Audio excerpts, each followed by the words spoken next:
Hello friends, स्वागत करते हैं ईबीएस समाधान की एक और लेक्चर में आप सभी का। आज हम जो बात करने वाले हैं, बात करेंगे धातु कार्बोनिल यौगिकों के बारे में बात करते हैं। ये जो टॉपिक है आपके सभी प्रकार के कॉम्पिटिटिव एग्जाम, कॉलेज स्तरीय एग्जाम के लिए बेहद महत्वपूर्ण होने वाला है। बिना स्किप के लेक्चर को अगर आप अंत तक देखते हैं, टॉपिक सिलेक्ट आपके ना तो क्वेश्चन रहेगा ना ही कोई डाउट्स रहने वाला है एग्जाम के अंतर्गत। चलिए शुरू करते हैं हमारा आज का लेक्चर। धातु कार्बनिक यौगिक वह यौगिक होंगे, धातु कार्बनिक यौगिक जिसके अंदर क्या हो, धातु कार्बन मोनोऑक्साइड क्या पाए जाते हैं, तो क्या होते हैं, धातु कार्बनिक यौगिक होते हैं। जब मैं धातु कार्बनिल की बात करता हूँ, कार्बनिल की, तो वो क्या होते हैं, उत्तम लिगेंड होते हैं जो धातु संक्रमण धातु साथ क्या बनाते हैं, उप सहसंयोजक बंध बनाते हैं। किस आधार पर बनाते हैं, वे बनाते हैं EN नियम का अनुपालन करते हुए प्रभावी परमाणु संख्या के आधार पर वो क्या करते हैं, धातु साथ संक्रमण धातु के साथ सहयोग करते हैं। इसके अलावा एक यह इसकी एक विशेषता और होती है, क्या होती है, एक विशेषता और होती है इसकी कि इसकी जो सर्वाधिक ऑक्सीकरण अवस्था से देख होती है, शून्य होती है। बात करेंगे धातु कार्बनिल वे यौगिक होते हैं, यौगिक होंगे इसमें धातु और कार्बन मोनोऑक्साइड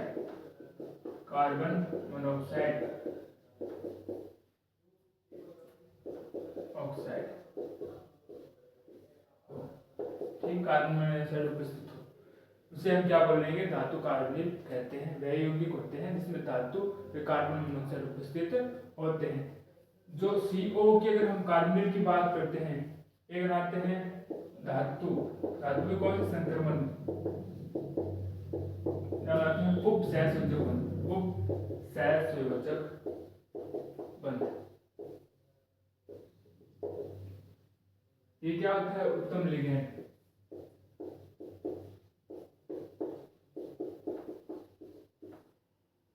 किस नियम के आधारित, EN नियम का अनुपालन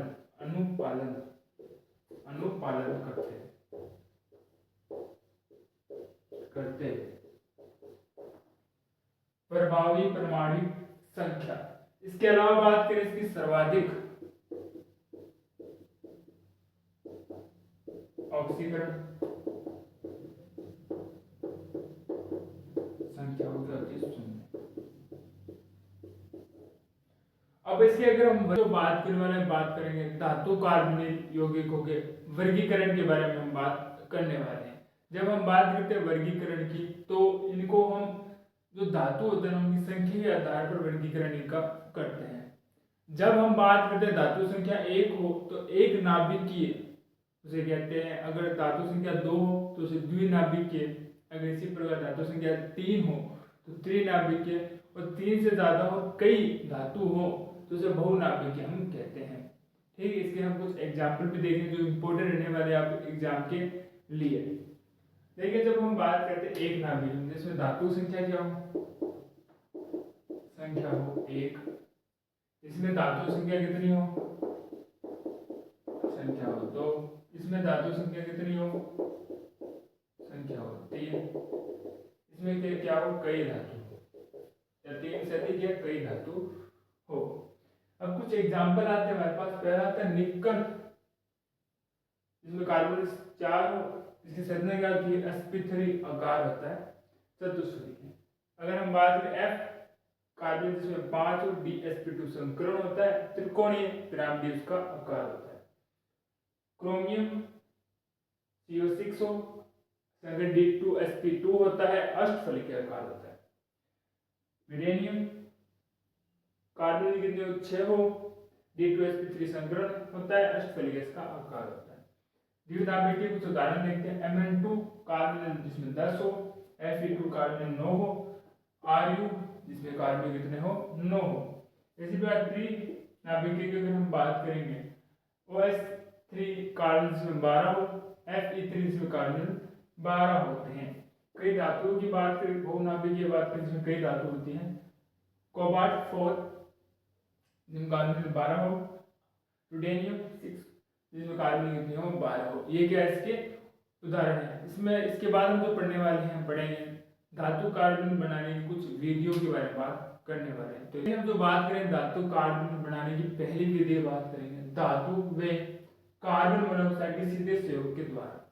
इसमें क्या होता है, जो धातु होते हैं और कार्बन जो मोनोऑक्साइड होते हैं उनके सीधे संयोग द्वारा इनको हम धातु कार्बन यौगिक बना सकते हैं। जैसे हम बात करें धातु आयरन और अगर हम बात करते हैं निकल की, ये सीधे संयोग द्वारा आप इनको बना सकते हैं।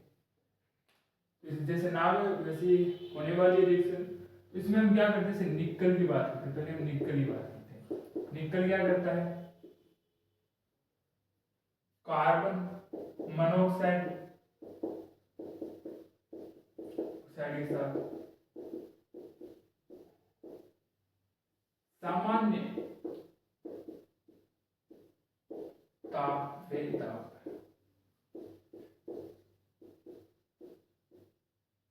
रिएक्शन करता है। किस प्रकार से करते हैं, ये रहा निकल, ये रहा मेरे पास 4 कार्बन, ये बना देता है निकल, जिसे बोलते हैं निकल टेट्रा कार्बन।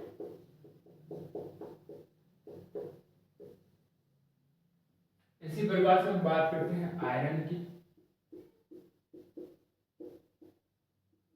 Fe, ये 5 कार्बन।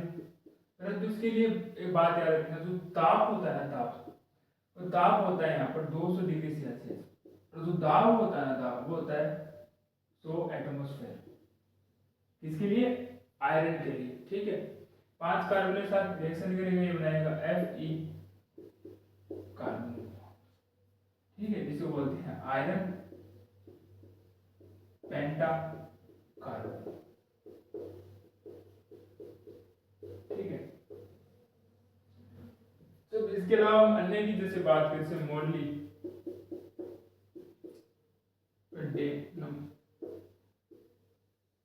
इसके अलावा जो अन्य भी जो धातु होते हैं वो भी कार्बन के साथ धातु कार्बन यौगिक बनाते हैं, जिनका प्रयोग सल्फाइड उत्प्रेरक के रूप में प्रयोग किया जाता है। धातु कार्बन बनाने की जॉब विधि के बारे में बात करने वाले।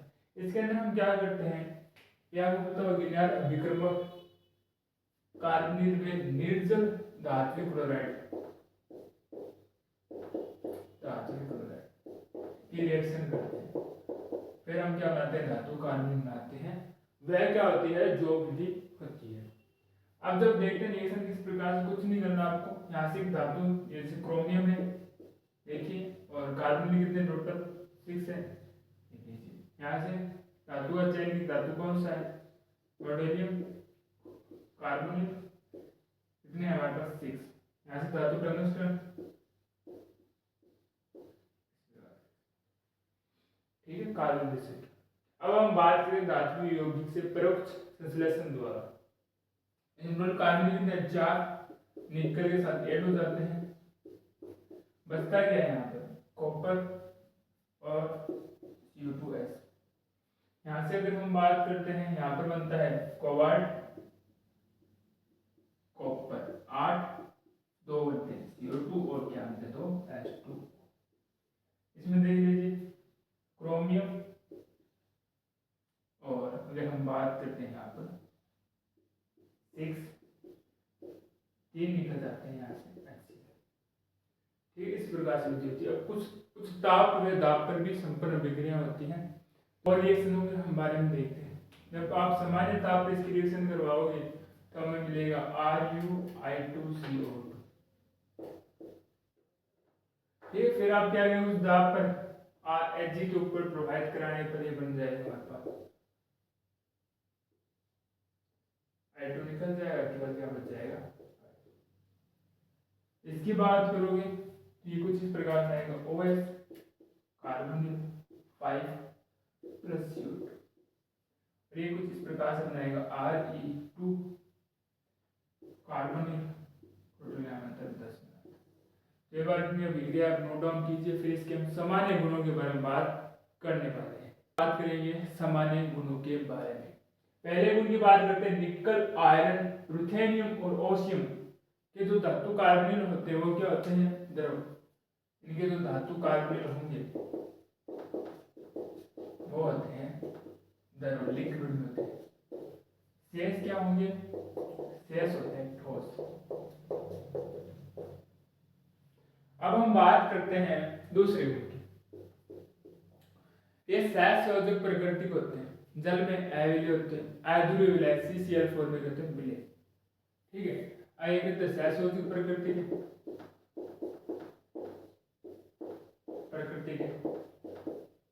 जल में होते हैं अविलेय, अध्रुवीय विलय को ध्रुवीय विलय को, जैसे अगर हम बात करें CCl4 में क्या होते हैं विलय। जब आप एक केंद्रीय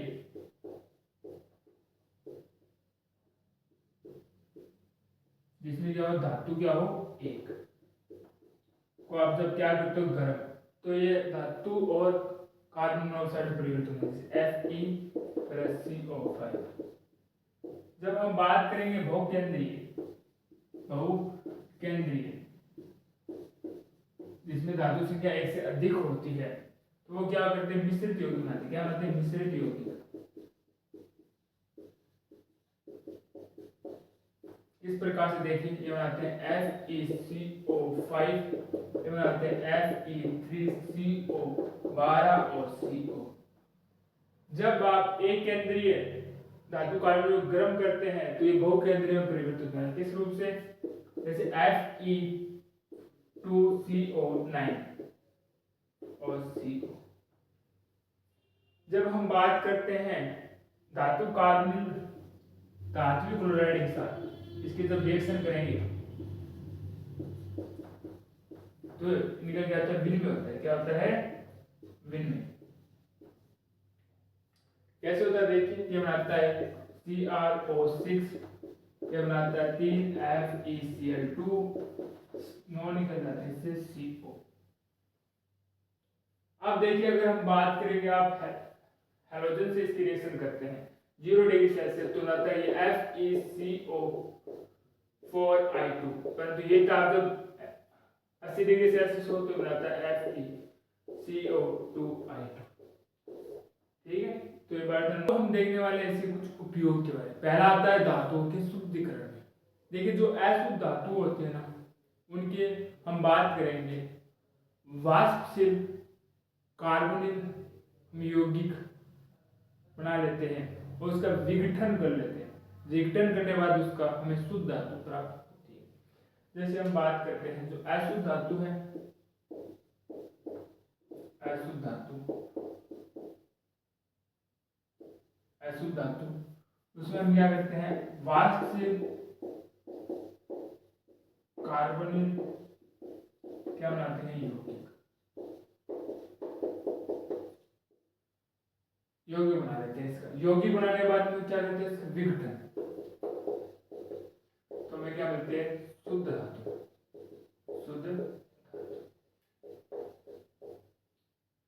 इसके अलावा हम बात करते हैं जैसे निकल प्लेटिनम की प्लेट धातु दर्पण बना रहे हैं। दूसरा निकल प्लेटिनम प्लेटें व धातु दर्पण। तीसरा अपस्फोट रोधी। चौथा, अगर हम बात करें संभाग उत्प्रेरण, इनका उपयोग किया जाता है। तो आशा करते हैं आज का लेक्चर आपको अच्छे समझ में आया होगा।